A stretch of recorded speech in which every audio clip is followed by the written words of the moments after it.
бірдеңе айтайын деп тұрсың, айта бер. Кешегі айтқанымды ойландың ба? Нені? Сбор ашу туралы. Гүлім, айттым болса, болмайды ол. Неге? Болмайды, қандай сбор ашпақшысың? Қайрат, неге қырсыға бересің? Елдің бәрі ақша жинап сбор ашып жатыр ғой? Гүлім, мен саған қанша рет айтамын.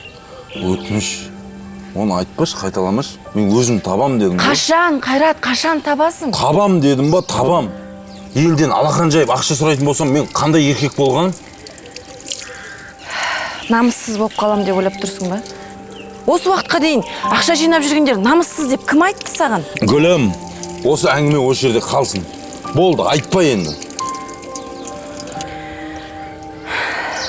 Қайрат, сен осылай қырсығып жүргенде уақыт өтіп жатыр ғой. Уақыт, Қайрат.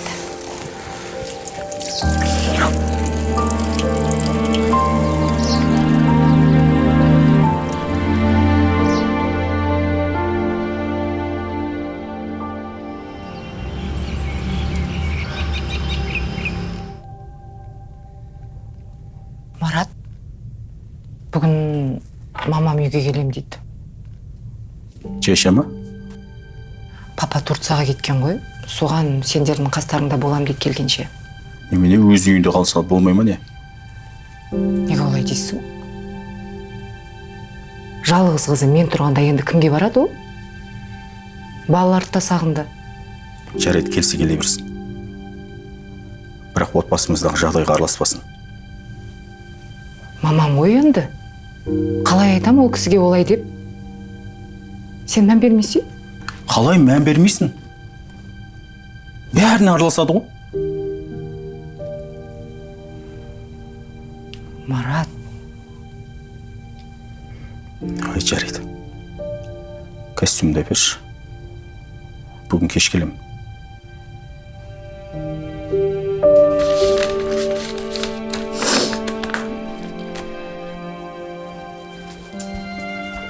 Анашым. Иә, қызым. Жылағансыз ба? Жоқ, көзіме бірдеңе түсіп кетті-ау деймін. Не болды? Жай кешегіме көрсеткен печеньені пісіреміз ба дегем. Пісіреміз. Оған 10 жұмыртқа және шоколад керек болады. Жарайды, керек дүниелерді дүкеннен барып сатып алайық, иә? Алақай кеттік. Анашым, мен өзім жасайыншы. Сіз қарап тексеріп тұрсаңыз болды. Мақұл, қызым, мақұл. Жүр.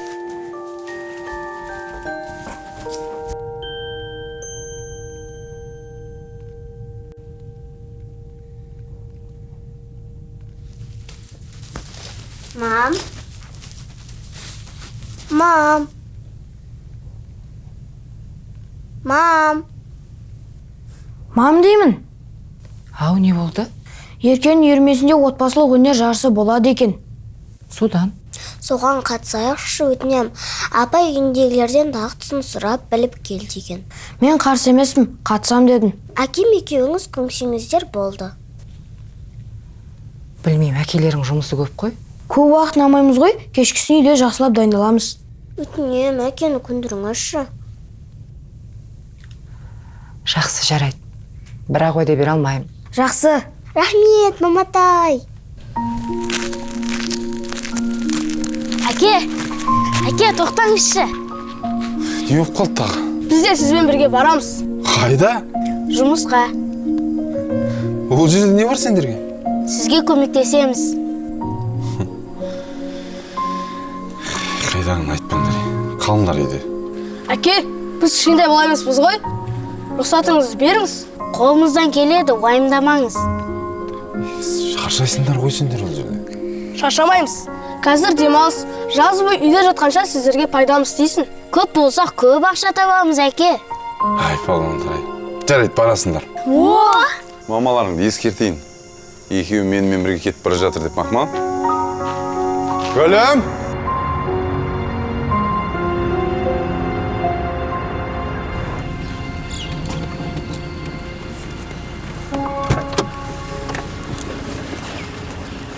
Жақсы, рахмет.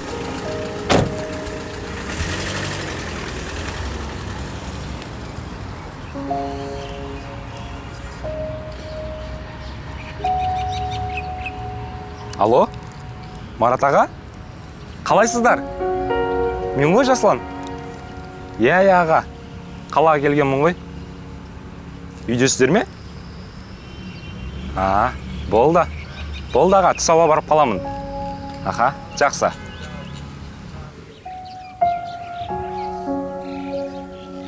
Анашым, кім келді? Қазір көреміз. О, мам? О, әже келді. Алтыным сол, алтыным. Мам, қош келдің. Қалайсың, қызым? Шүкір, я жақсы. Кірсе үйге. Кіреміз. Қас. Алло. Жаслан? Неге?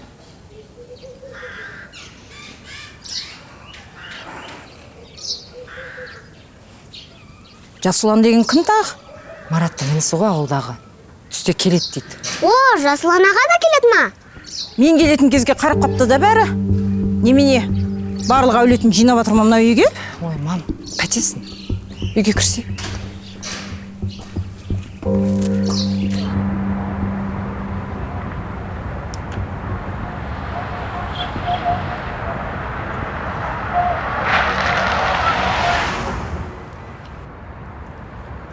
Болды, әке. Болды дайын. Дайын ба? Ішін жуып қойды ға? Иә. Брат, болды, сізге дайын уже, айдай беріңіз я. Бүгін ол жалы болып қайтатын болдық қой. Бағана бір көке 5000 теңге сатып кетті. Мә, қош. Я, рас деймін, қара. Онда әкеге бер, қосып қойсын. Әке жинап жатқан ақшаға қосып қойыңыз. Ой, жарайсыңдар. Мен балдарым ақша табуға жарап қалды. Сендер шаршаған жоқсыңдар ма? Жоқ, өз күшіңмен ақша тауып, жұмыс істеген күшті екен. Я, мен де өзімді қатты пайдалы адам сезініп тұрмын. Жарайсыңдар. Негізі жұмыс істеген жақсы, бірақ сендер бұндай жұмысқа қызықпаңдар. Жарай ма? Мен ғой диплом болмаған екен, мойкіде істеп жатырмын. Сендер оқыңдар. Жарай ма? Сондықтан сабақты ұмытпаңдар. Сабақ оқу керек. Я, не қылайық? О, ағасы, мына машинені алыңыз, болды, біз шығамыз. Сендер киімдеріңді ауыстырыңдар, е? Мақұл ма, үйге қайтамыз, болды, кет.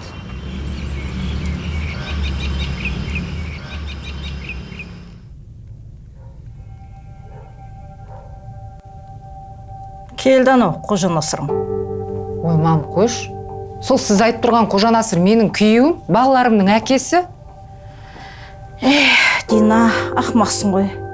Кезінде әкеңнің серіктесі Қалжанның ұлына тигенде ғой. Қазір үлдемен білдеге оранып жүретін едің. Бізде ешкімнен кем емес, біз жақсы, бізде де бәрі мал.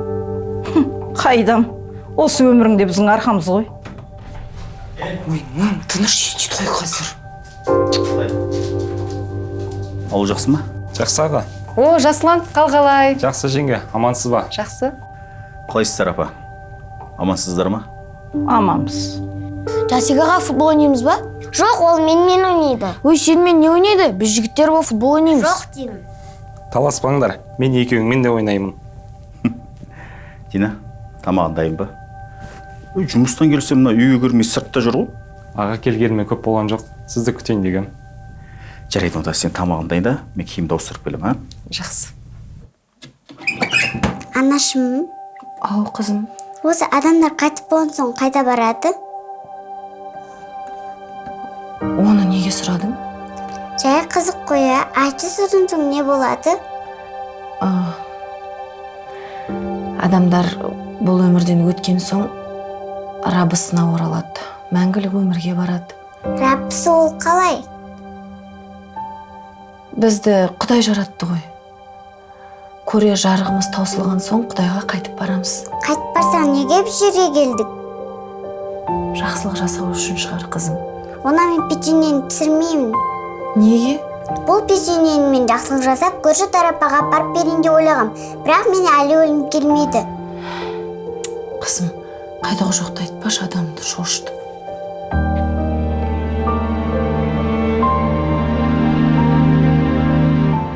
Ағамдар олай, Жасик?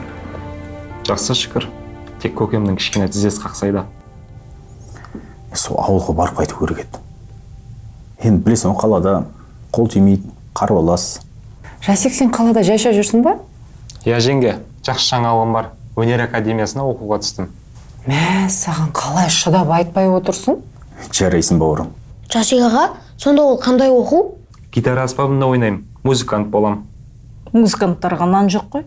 Жұмыс табуды қиын шығар. Жасик аға, сонда сіз гитара тарта аласыз ба? Иә. Құда бала, қайда тұрайын деп жатсың? Жатақханаға кезекке тұрып қойдым. Не жатақханасы несі ағаң үйі тұрғанда? Осында тұрасың?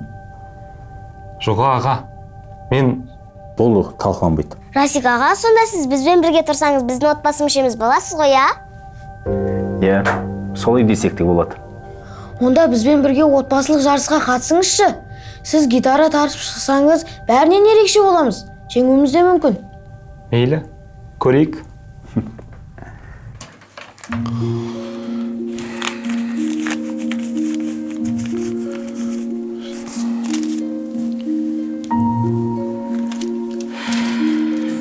Осылай тиындап жинап жүре бересің бе? Сен ма? Жиналар. Уақыт ше? Уақыт сені күтіп тұра ма? Қашан ақшасы жиналады екен деп? Маған не дейсің енді? Сбор ашамыз, Қайрат. Мен бір блогермен сөйлесіп қойдым, келісіп. Қой дедім ғой саған.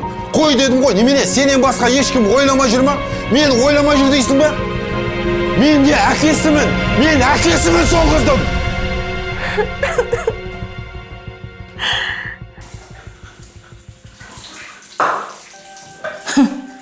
Ағаң үйі тұрғанда деп қояды. Құтты өз ақшасын сатып алғандай мына үйді. Ей қыз, бер қара. Тұра берсін ана бауыры жатақханада. Бірге тұрғысы кеп ішігіп бара жатса барсын жатақханаға бірге. Ту, мам, қойшы. Не қойш? Не қойш? Сен қыз сәл-пәл ойланасың ба? Нені айтасың, мам? Әй, қызың өсіп қалған ғой. Ана жігіттен бәрі шығады, түр айтып тұр. Тұрғызбай үйінде. Не деп кеттің? Жасұлан жақсы жігіт, ал Еркеша оның қаны бауыры ғой. Қойш, сәл терең ойлансай. Қазір неше түрлі естіп көріп жүрміз. Сақтансаң Құдай сақтайды. Бет аулақ. Марат.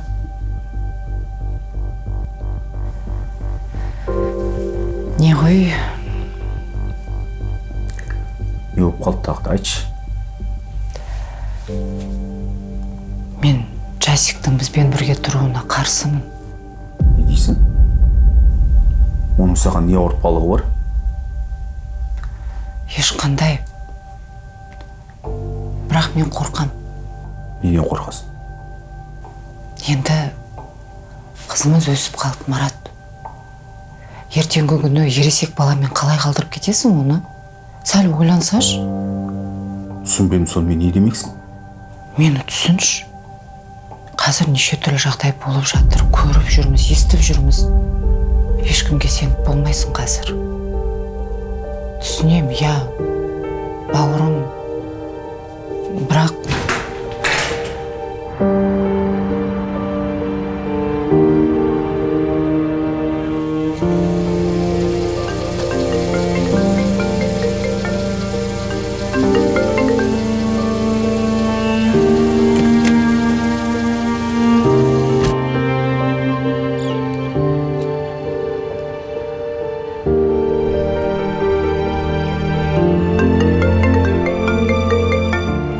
Алло?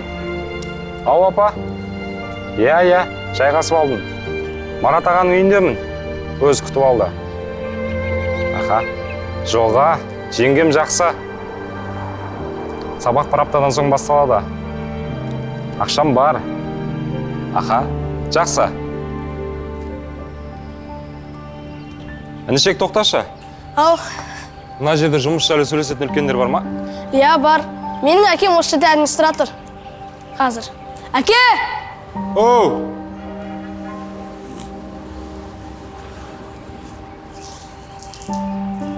Сен бар көмектес.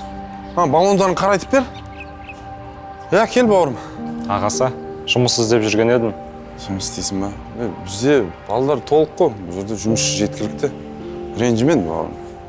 Негізі бір-екі аптаға болса жарар еді. Студентпін. Ақша жинап алу керек болып тұр. Студентсің ба?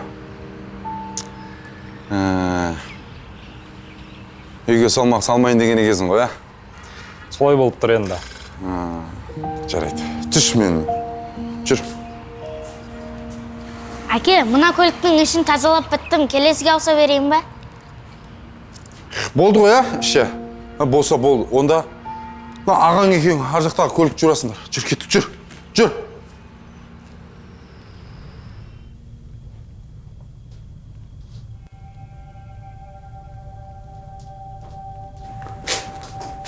Яны шешеңе не болған? Мен енді көргендей. Мән бермей-ақ қой. Қалай мән бермейсің? Тесіліп қарап отыр ғой маған.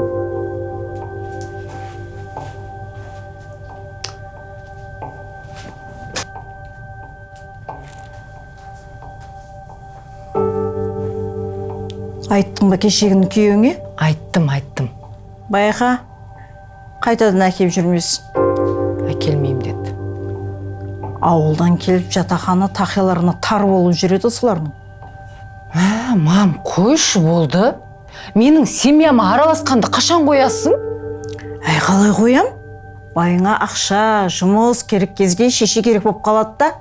Осындайда араласпа дейсің. Анашым, Жасыл анаға қайда? Ол келмейді болды. Қалай келмейді? Біз конкурсқа қатысамыз деген едік қой. Енді қатыспайтын болдыңдар. Неге? Ол қайда, неге келмейді?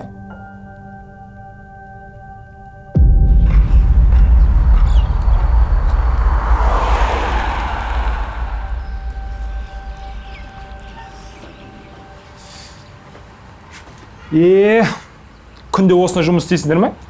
Иә, әкемізге көмектесеміз. Уақыт жоқ, ақша жинау керек. Ақша не істейсіңдер? Әлде қыздармен кездесуге барасыңдар ма? Ой, жоқ, өмір мен өлімнің мәселесі ғой. Қатырады екенсің. Ой, серьезно айтамыз, аға. Рас па? Ол не мәселе сонда?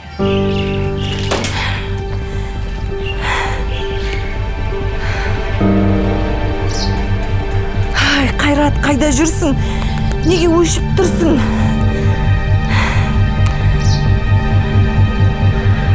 Алло, жедел жәрдем бе?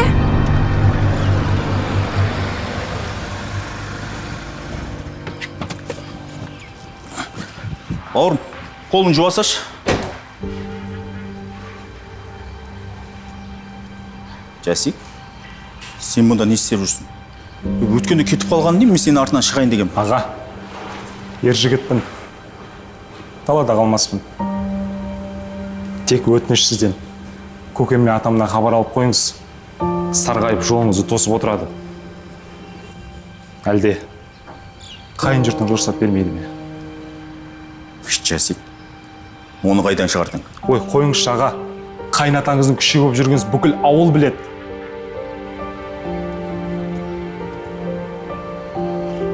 Ағам деп алдың арбам сіз болсаңыз. Енді маған не істе дейсің? Я мен сондаймын, я мен сорлымын. Кезінде әкеміз бізге қолдау көрсеткен жоқ. Енді жүрміз. Әркімнің әкесіне жіпсіз байланып. Одан да қара жұмыс істегеніңіз дұрыс. Жұрттың табаны болғанша. Жасик, сенің үйге келмейтін білем. Қазір, күте тұршы.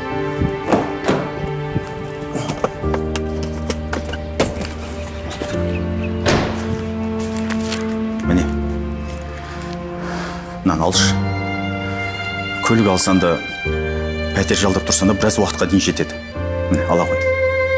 Бірақ жеңген білмей-ақ қойсын, Сіздің қайын жұртыңыздың ақшасы керек емес. Сізде намыс жоқ болса, менде бар. Жасик, өтініш енді ағаң өзін іште жеп қоймасын десең алшы.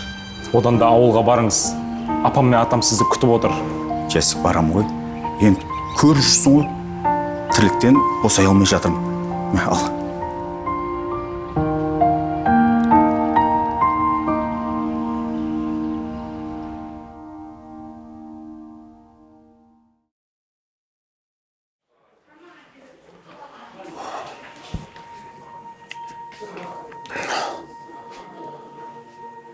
Гүлім, қызым қалай?